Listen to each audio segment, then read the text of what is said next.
Apa kabar Bapak Ibu hebat sekalian? Luar biasa. Terima kasih, Alhamdulillah pada pagi hari ini kita masih diberi kesempatan nikmat sehat dalam rangka mempresentasikan hasil tugas daripada guru penggerak, calon guru penggerak angkatan 8, yaitu aksi nyata modul 1.4, diseminasi menyebarkan pemahaman dan penerapan budaya positif. Semoga nantinya apa yang saya sampaikan ini ada manfaatnya, kemudian juga bisa diterapkan di lingkungan sekolah kita. Langsung saja Bapak Ibu sekalian, yang pertama yaitu diseminasi menyebarkan pemahaman dan penerapan budaya positif. Ini merupakan salah satu materi yang ada di pembelajaran calon guru penggerak. Jadi berikutnya adalah konsep inti budaya positif. Di sini ada beberapa. Yang pertama yaitu perubahan paradigma belajar. Jadi budaya positif yang pertama yaitu perubahan paradigma belajar. Yang kedua yaitu disiplin positif. Yang ketiga nilai-nilai kebajikan. Yang keempat kebutuhan dasar manusia. Yang kelima posisi kontrol guru. Keenam keyakinan kelas, dan yang terakhir yaitu segitiga restitusi. Jadi insya Allah Bapak Ibu guru sekalian yang ada di sini mungkin tidak asing dengan konsep inti budaya positif ini. Berikutnya saya akan menguraikan satu persatu daripada budaya positif ini.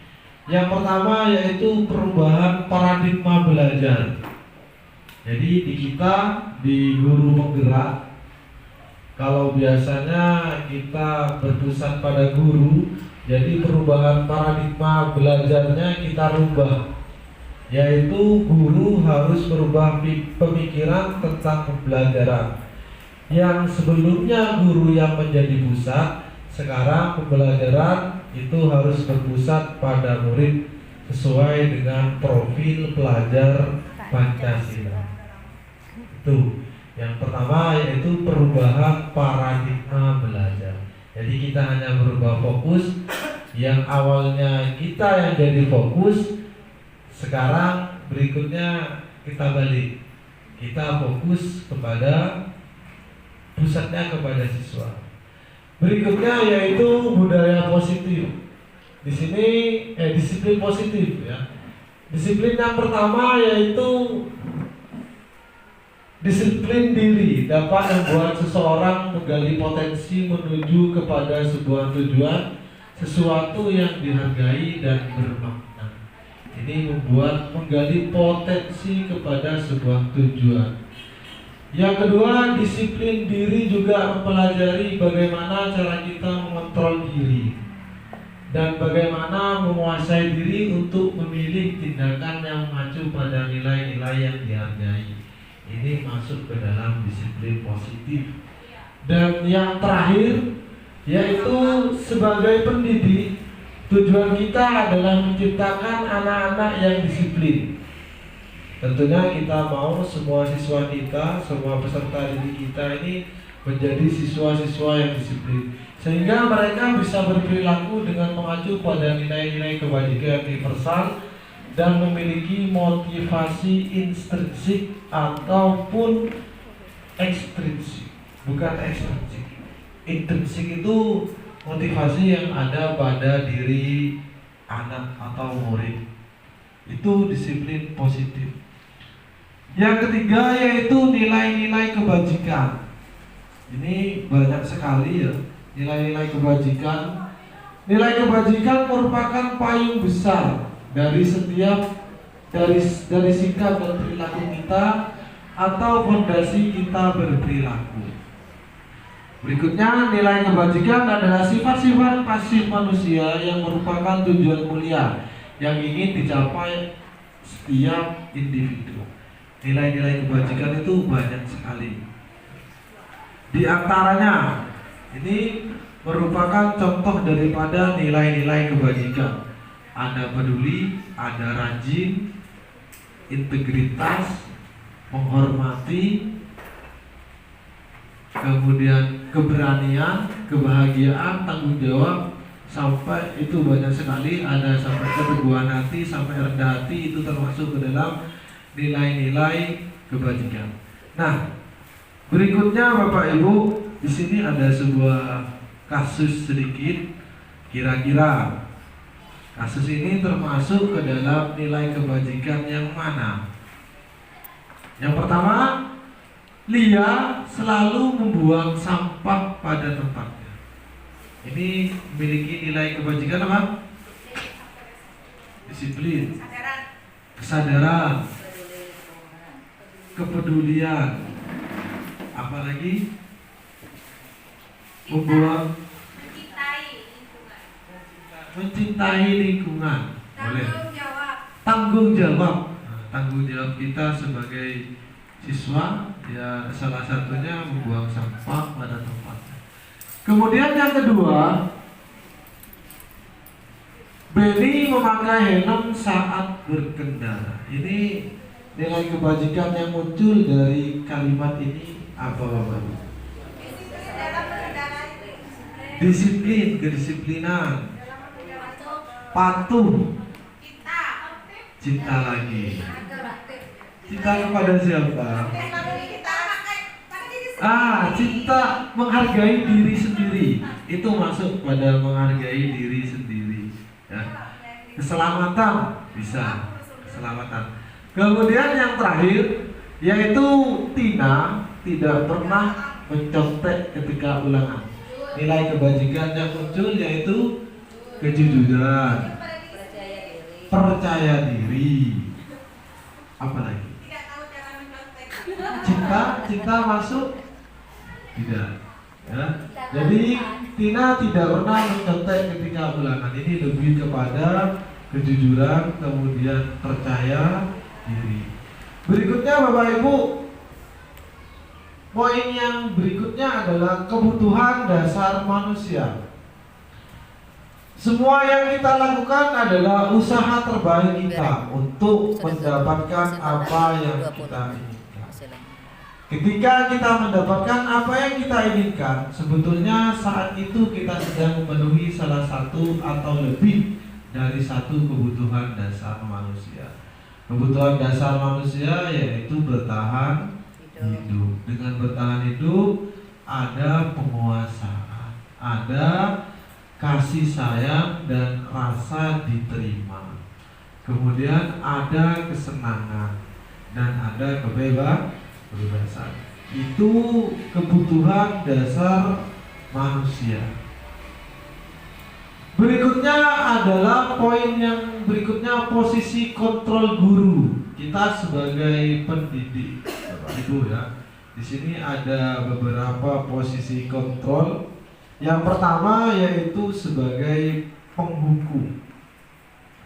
Penghukum di sini adalah identik dengan menghukum secara fisik atau secara verbal.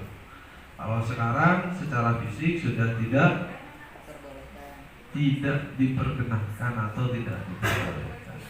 Secara verbal pun sekarang itu juga tidak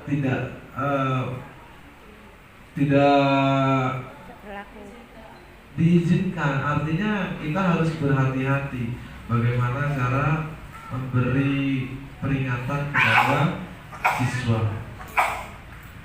Kemudian ada membuat merasa bersalah. Nah, ini salah satu caranya, yaitu bagaimana kita membuat sebuah kalimat, membuat ucapan teguran sehingga anak itu dia itu merasa bersalah sendiri. Merasa bersalah tanpa ada hukuman fisik ataupun ucapan yang kasar. Posisi kontrol yang ketiga sebagai teman. tidak menyakiti, tidak, tapi berupaya mengontrol. Posisi kontrol guru yang ketiga adalah sebagai teman. Tidak menyakiti, artinya ya seperti tadi, tidak menghukum secara fisik, tapi tetap bagaimana caranya supaya tetap anak itu dalam jangkauan kita, artinya kita dapat mengontrol. Posisi yang berikutnya adalah sebagai pemantau. Kita sebagai bapak ibu guru, sebagai guru pendidik, kita ya harus mengawasi dan bertanggung jawab atas perilaku yang kita awasi. Mengawasi dan bertanggung jawab terhadap perilaku yang kita awasi. Siapa? Ya anak didik kita. Yang terakhir yaitu sebagai manajer. Posisi kontrol guru yang terakhir yaitu sebagai manajer.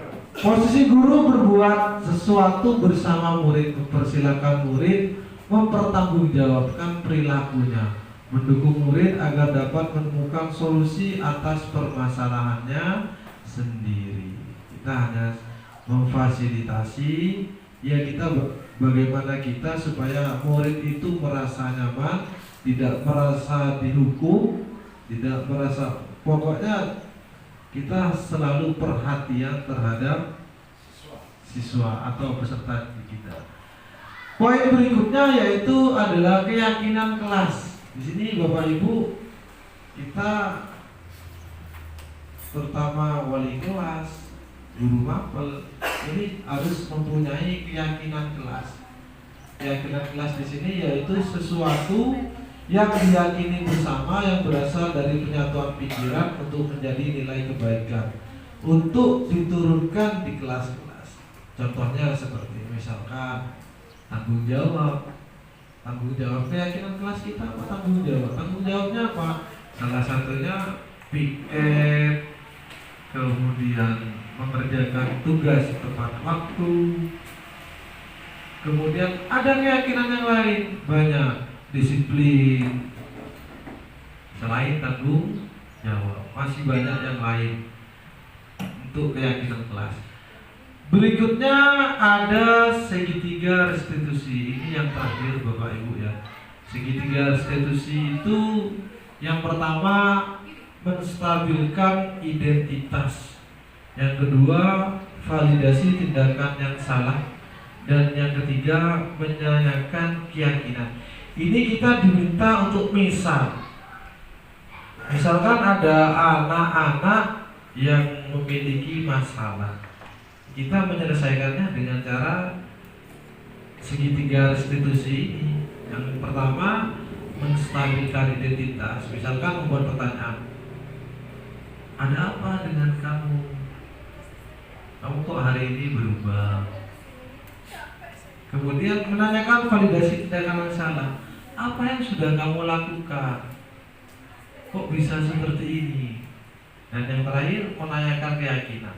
Setelah siswa atau murid agak menyadari kesalahannya, meyakinkan apa yang sudah kamu perbuat tadi. Kira-kira keyakinan apa yang sudah kamu tinggalkan tadi? Oh, saya Pak tidak mengerjakan tugas misalnya. Jadi saya tidak, tanggung jawab saya sebagai siswa itu kurang. Itu segitiga restitusi, menyelesaikan masalah pada siswa. Segitiga restitusi itu yang pertama menstabilkan identitas. Berdasarkan prinsip membuat kesalahan adalah bagian dari proses pembelajaran. Jadi kita meskipun kita mendapatkan siswa yang istilahnya tidak sama dengan yang lain, itu sudah biasa. Itu dianggap bukan sebuah kesalahan, itu malah dianggap sebagai bagian dari proses pembelajaran. Kemudian menggeser identitas gagal ke identitas sukses. Kita memiliki banyak siswa, kita memiliki karakter siswa yang berbeda-beda. Tentunya akan muncul banyak permasalahan.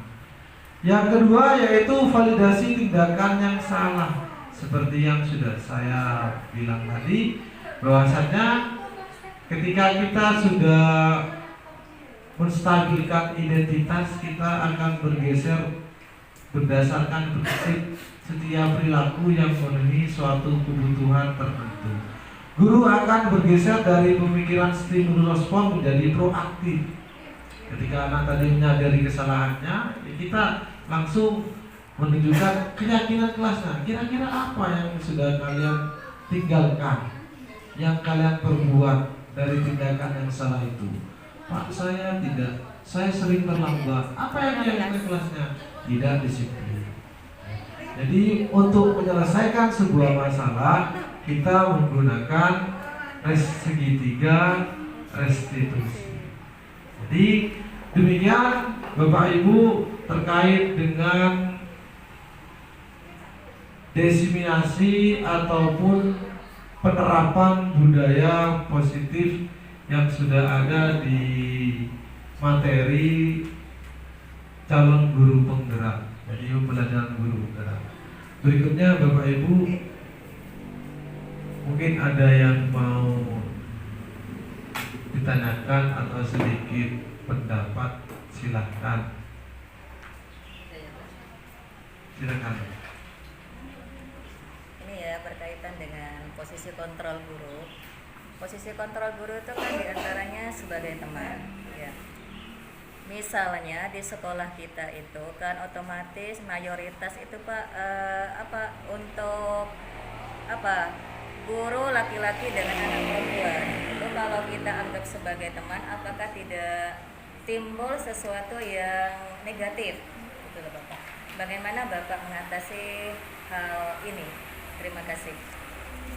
Terima kasih Bu Rina. Jadi bagaimana cara mengatasi kita posisi kontrol guru sebagai teman? Kita sebagai Bapak Ibu guru kan ada yang untuk menyelesaikan masalahnya kita tidak boleh, artinya berkolaborasi ya Bu Rina. Ya, artinya kan kalau kita kan fanatik, anggaplah di sini lingkungan yang fanatik. Iya. Iya Pak.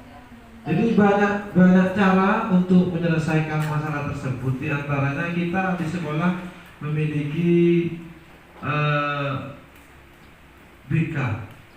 Artinya ketika anak ada masalah, kita tidak harus menyelesaikan masalah dengan guru A dan guru B, tetapi kita bisa berkolaborasi dengan Bapak Ibu guru BK atau wali kelas. Jadi kita kesannya tidak menyelesaikan masalah secara berdoaan atau seperti apa. Jadi bisa masalah itu diselesaikan dengan cara berkolaborasi. Seperti itu. Sudah. Ya, terima kasih. Ada lagi? Sudah, kalau tidak ada lagi Bapak Ibu, sekian pemaparan aksi nyata dari saya selaku calon guru penggerak angkatan 8 Kabupaten Bangkalan. Semoga apa yang saya sampaikan ada manfaatnya meskipun itu tidak banyak, dan Bapak Ibu semua diberikan kesehatan dan keselamatan. Terima kasih. Saya akhiri. Assalamualaikum warahmatullahi wabarakatuh.